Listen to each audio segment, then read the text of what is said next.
And again, I have to say, there's a lot of details behind all of these individual things, but to go on to tie it in together, I have to skip over that for now. But the Lord appeared to Jacob as a man, and he wrestled with him. He changes his name from Jacob to Israel, and he blesses him and ultimately delivers him from his trouble. This is a picture of the second coming of Christ to save the nation of Israel out of their time of trouble. So Jacob did have trouble in Genesis. Jacob is going to have trouble now. It's the end times. That's what we're here in the end times seminar to talk about. It's to look at current history and to find this typology repeated is a clue to where we are right now in relation to the return of Jesus, as he puts history into motion and prepares to soon save Israel out of their trouble. Now here's where it ties in. That's just really, really fast, briefly, about Jacob showing his trouble in the beginning in Genesis. Jacob today is the modern-day nation of Israel. Jacob's trouble will culminate when Jesus returns to give Israel rest from her enemies. The modern-day time of Jacob's trouble follows the same pattern as the one found in the Genesis account, centering around the Feast of Trumpets, commonly known as Rosh Hashanah.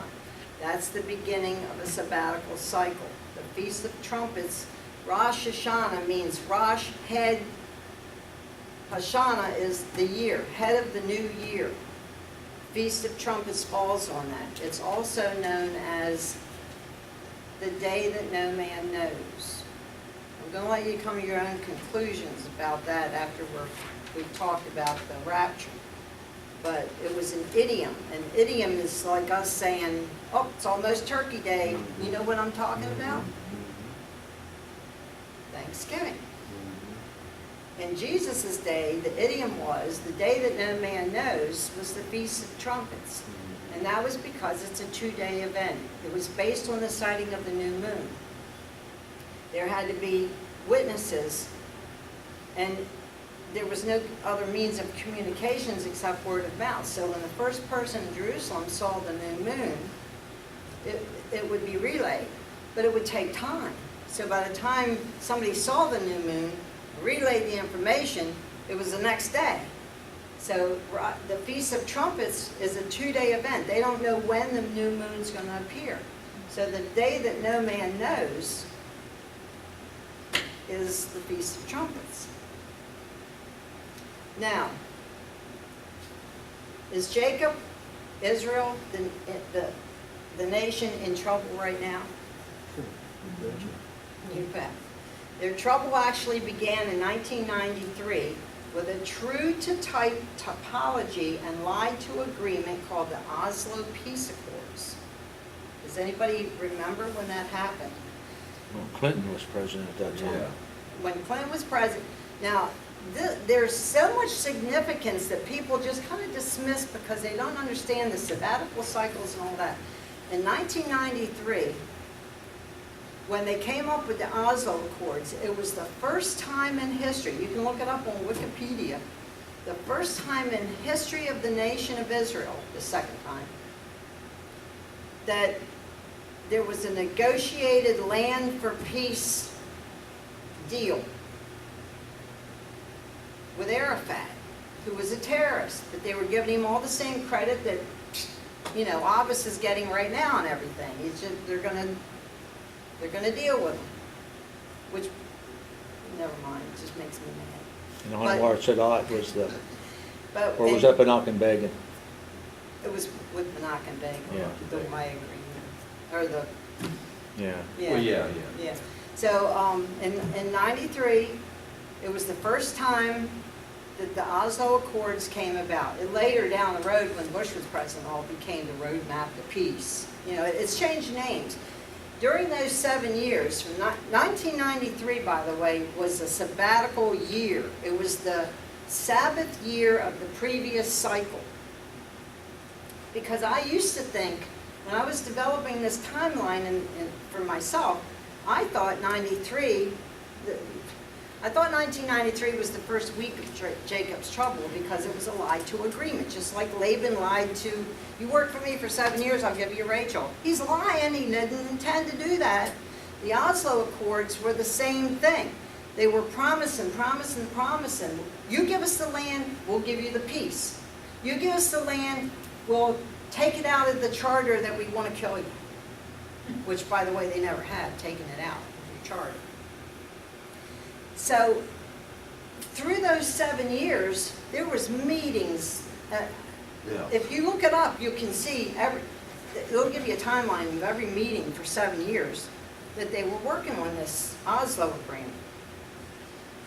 So they finally signed it a couple of days before Feast of Trumpets.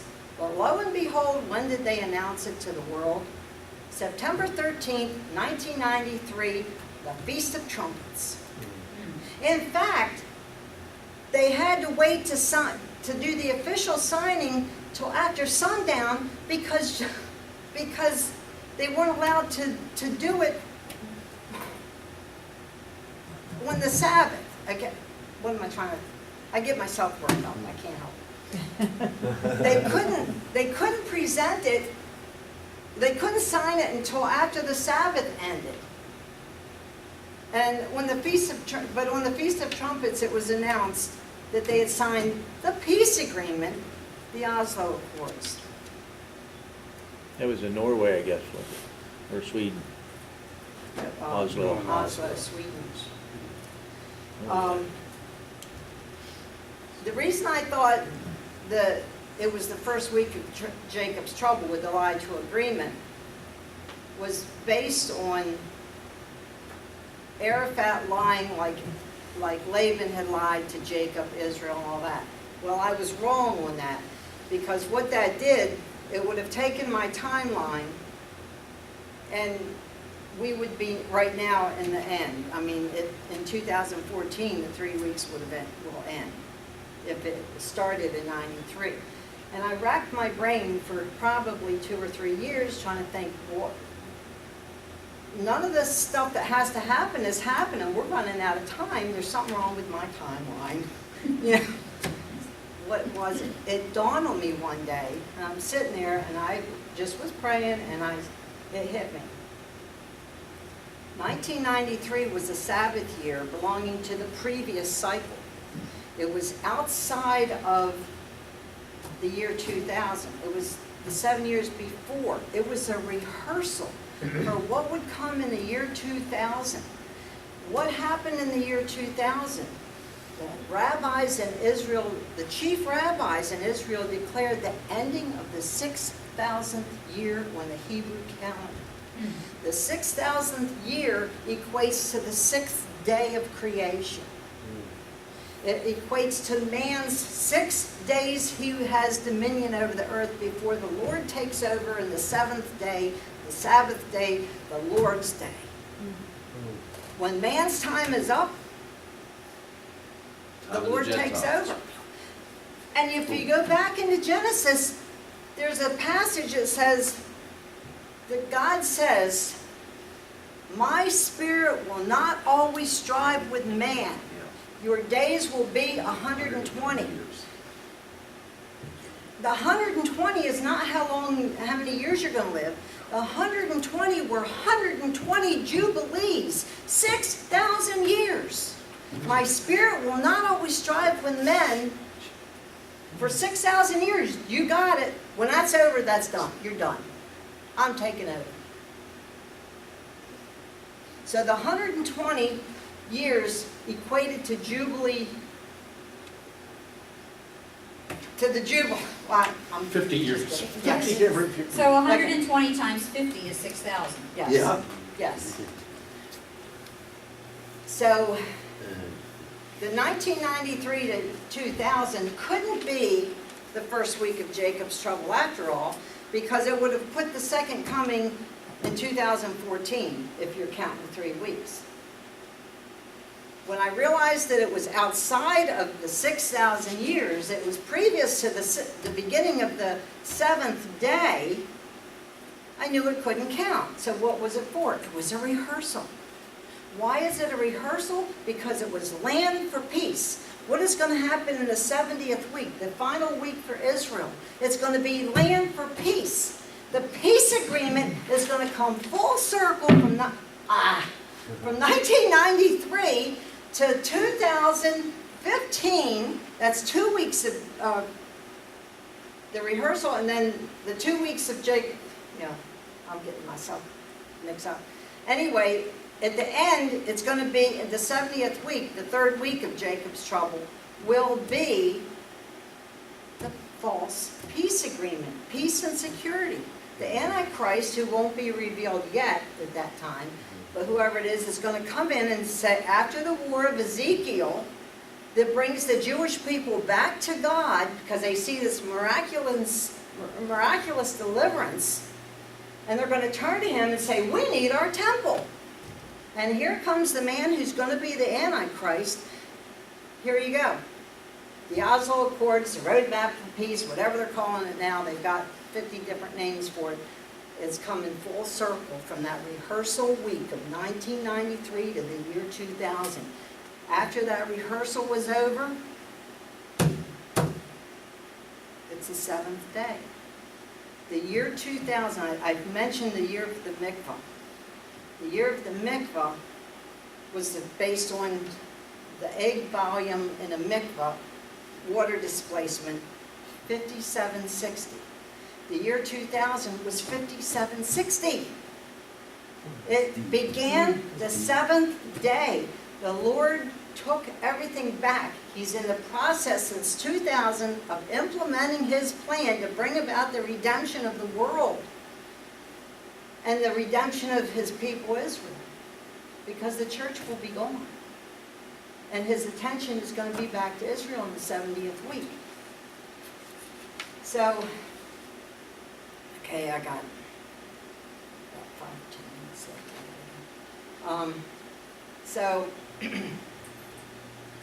the pattern that we're seeing, the time period from Rosh Hashanah to 2007, matches Jacob's yet 7 other years. What happened in the 2nd week of Jacob's trouble? In the year 2000 to 2007, terrorism exploded. You had the bus bombings, you had the suicide bombers. I was over there for that whole entire 7 years of going over there. I was the only tourist in the hotel, in this huge Hyatt Regency hotel, and they had CNN cameras set up on every corner of Ben Yehuda Street, which is a big open market. Do you remember the Sbarro Pizza bombing over there? I had just come home from Israel, and I looked up on the news. We were in Dunkin' Donuts, and they were showing the bombing that had just happened. I just had pizza at that place. The cameras were set up, and I went up to one of the cameramen, reporters, and I said, why do you have cameras everywhere? On every corner. Did you say it was Ben Yehuda? Ben Street? Yehuda Street. Oh. B-E-N. Yeah. Y-E-H-U-D-A. And he said, because we never know where it's coming next, and we're ready. And they literally, we had to get into to the market, Ben Yehuda. They had rings of security that we had to go through. They had Ben Yehuda Street is this huge market, and it's open on both ends. No traffic, it's pedestrian like. You had to go through a checkpoint with soldiers. You had to go through another checkpoint with the Israeli police, and then you had to go through another checkpoint with soldiers. Every single building had a security guard armed with a gun, carrying it like this. An M16. No, that's mostly gone now, but there's some buildings like the McDonald's on Ben Yehuda still has a guard with a gun. So, and he's known us all through the years, and he just, lays the gun down, comes over and hugs you and all. But at that time, in 2002, when I was over there in this Hyatt Regency, I sat out on the veranda with coffee, and over here I saw black smoke coming. They were, did you just wait? No. Oh. The black smoke was coming up. They were bombing, or not bombing, they were battering Arafat's compound in Ramallah. It's only 10 miles from where I was. I looked this way and I could hear boom, boom, boom. The Church of the Nativity in Bethlehem was under siege. I went with the guy that I Yeah, hired. remember that. Hmm? I remember that. Yeah, I watched the video on that. My guide took us up, we went up through the West Bank and to go to Tiberias.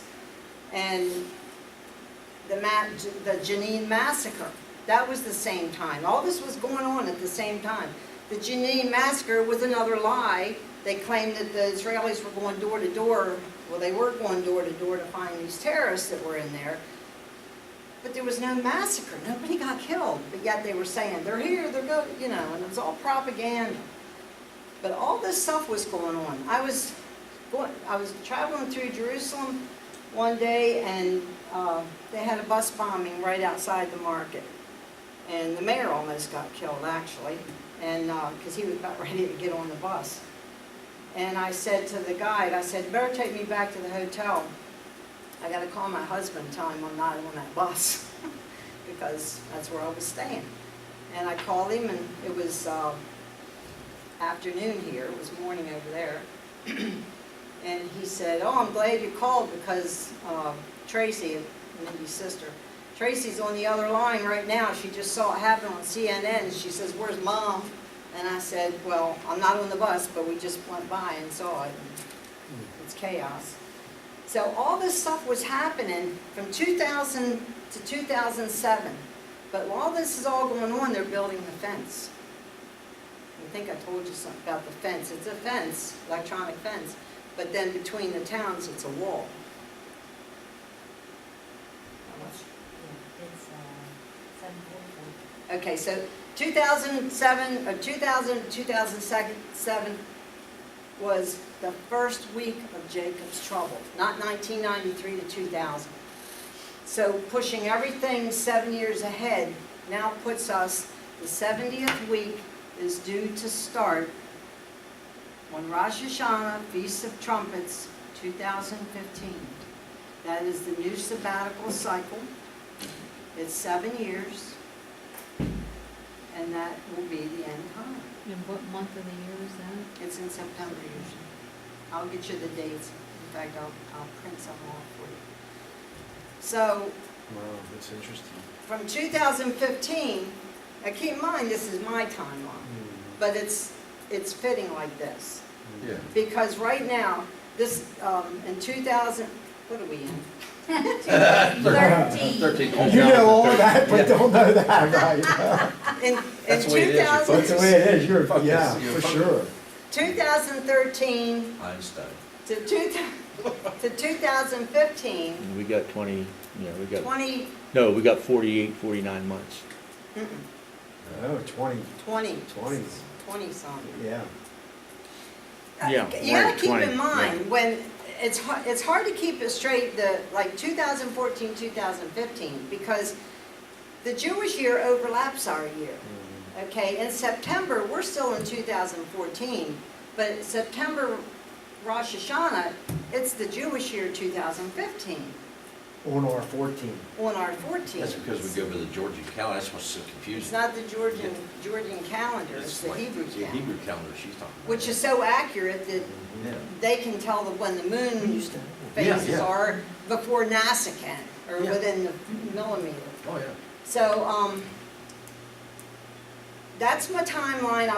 Next time I'll get into more detail and just stay right on the timeline itself and give you more details on that. But my timeline is 1993 to 2000 was the rehearsal, the Land for Peace, the Oslo Accords, which you're going to see happen again at the beginning of the 70th week, which will start in the sabbatical cycle of 2015 for 7 years.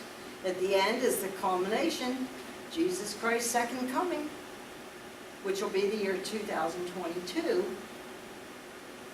but it'll overlap 21, 22. And right now, we're in the second week of Jacob's trouble. It's coming to a close, and what do we see happening? We're going to see Yes.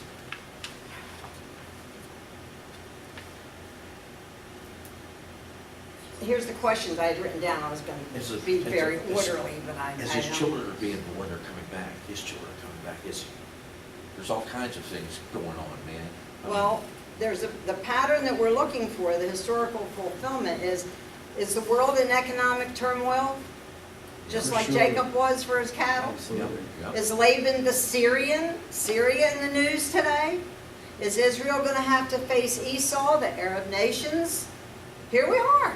Yeah. It's come full circle. The aftermath of the 2011 Arab Spring had a lot of unfavorable changes for Israel. I can't get into all that now because Mindy gave me the high sign. But here are the years of Jacob's trouble. Rehearsal 1993 being a Sabbath belonging to the previous cycle. That's why it was a rehearsal. It was the peaceful first 7 years of labor for Rachel. Rachel was the desire of Jacob's heart. Peace is the desire of Israel's heart. Yeah. Rosh Hashanah 2000 to 2007, yet 7 other years of labor. Trouble, Jacob's trouble. The rabbi said, this is the ending of 6,000 years. This is the time of Jacob's trouble. They said that. I heard, it was in the news over there. And they finally got relative peace towards the end of that time, 2007, because the fence was finished. It stopped the bombers. I was in Tulkarm, the village that was in the middle of Israel. Israel's 9 miles wide. There's the Mediterranean and the city of Netanya. There's a highway. Here's a village on the other side of the highway called Tulkarm. Tulkarm was where the suicide bomber came out to the Park Hotel on Passover, the Passover Seder they were holding, and blew the place up. So we went over there to show our solidarity with them, and there was still blood everywhere. It was horrible. We went over to that village, to the Israeli side of that wall, and they were sniper shooting at the wall. They knew we had come in, and you could hear the ping, ping, you know. It was just, I can't even begin to tell you what they went through. And you got these stupid politicians calling for tear down the wall. You know, get rid of the wall. So it's like, so anyway, Rosh Hashanah 2008 to 2014. Oh, by the way, on the economy, I'm trying to hurry, man. It's okay. I don't mind. In the 6 years that Jacob worked for his economy, his inheritance, in 2008, which was the beginning of the next sabbatical cycle, do you know what happened on the Feast of Trumpets, Rosh Hashanah 2008? The stock market crashed. It was the beginning of our big crash. Real estate wiped out. The housing bubble burst in. Yeah, everything happened in 2000. 50%. It was on 50%. Rosh Hashanah. It was on the Feast of Trumpets. And guess what? Guess what the stock market closed at? 7,500. 777. Oh, 0.68. What year was the Jewish year? 5768. If God ever wanted to get somebody's attention, Yeah, I am God, and here I am. 777.68. The stock market crashed on Rosh Hashanah. That's unbelievable. I knew it was 6,000. God was telling us That's it has begun. Yeah. The next 6 years, you're going to see a lot of problems. And we sure Oh, are. we sure have. But 777.68 in the year 5768, the 3 weeks of Jacob's trouble, 777. When I saw that, when I didn't see it right away. It didn't like, oh. When it dawned on me, it was like, you just want to faint. I mean, So real. it's like God saying, hey, wake up. You know, it's like, oh. So, the years of economic turmoil, 2008 will be to 2014. Oh, Obamacare kicks in too. 6 years of labor for the economy, the cattle, and the wages, a total of 20 years. At the end of 2014, the last Sabbath year, the Sabbath year of the second week of Jacob's trouble, what am I going to say? I lost my thing. You're gonna see everything's going to stop, because with the wars that are coming, the Psalm 83 war, which is going to annihilate the Esau's people, the Palestinians, and the Isaiah 17, which is going to be the oracle against Damascus, and they're going to end up going in there and wiping out Damascus. You can battle on it, because it's never happened. It's the oldest, longest inhabited city in the world, and it's never been wiped out. There's been battles, they've been put down and all, but it's never to be a city, an inhabited city again. You can see it coming. And Babylon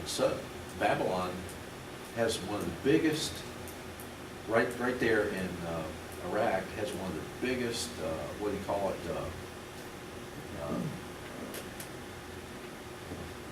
Yeah, you The got it. United States has one of the biggest embassies in the Well, world let me there. tell you about Babylon. Good Babylon's over there, and it's a physical presence. But guess what America is?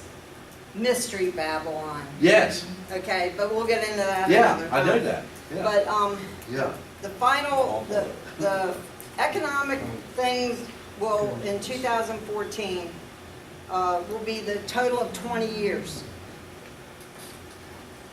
What's the 21st year? What does the Lord say? This is the year of my recompense. The end times, the Lord calls the year of my recompense. He's coming, He's taking over, He's making these appointed times and these things happen now. When you say, here's, I'll close with this.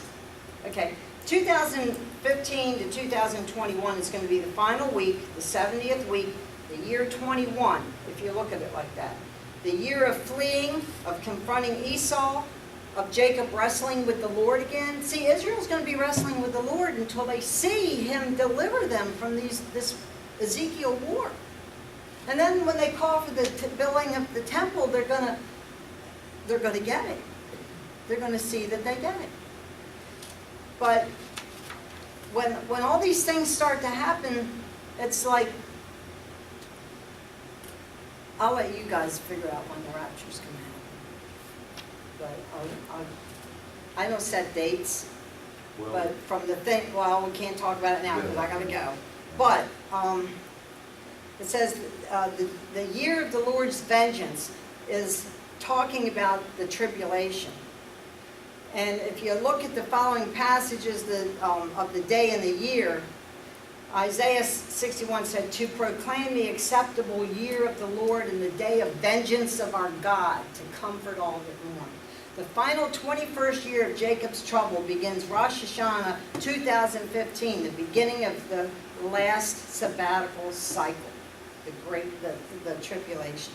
So in summary, the time of Jacob's trouble is 21 years, 777.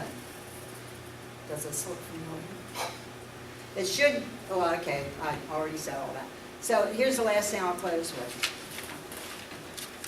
People are always going around, and it perturbs me sometimes to hear them say, oh, let's all pray for the peace of Jerusalem. We've got to pray for the peace of Jerusalem. Let's pray that there's peace. Let's pray that they come to some agreement over there, and they're all gathering together, and old Kerry's over there now on his 6th or 7th visit, and he's trying to force Netanyahu to talk to Abbas and give back more land. Every time they've given land back, there's been some kind of natural disaster happening here in this country, too. Yeah. But he's over there, and he's pushing and he's pushing and pushing for it. When you pray for the peace of Jerusalem, you're not praying for a negotiated peace settlement. You're not praying that all of a sudden everybody's going to all be Hunky-dory. brotherly love and everything's going to be fine and dandy. When you pray for the peace of Jerusalem, you're praying for the return of Jesus Christ, who will bring the only peace. There will be no peace until he comes. So it's the equivalent of praying for the peace of Jerusalem is to pray for the return of Jesus Christ. Interesting. Because people don't know.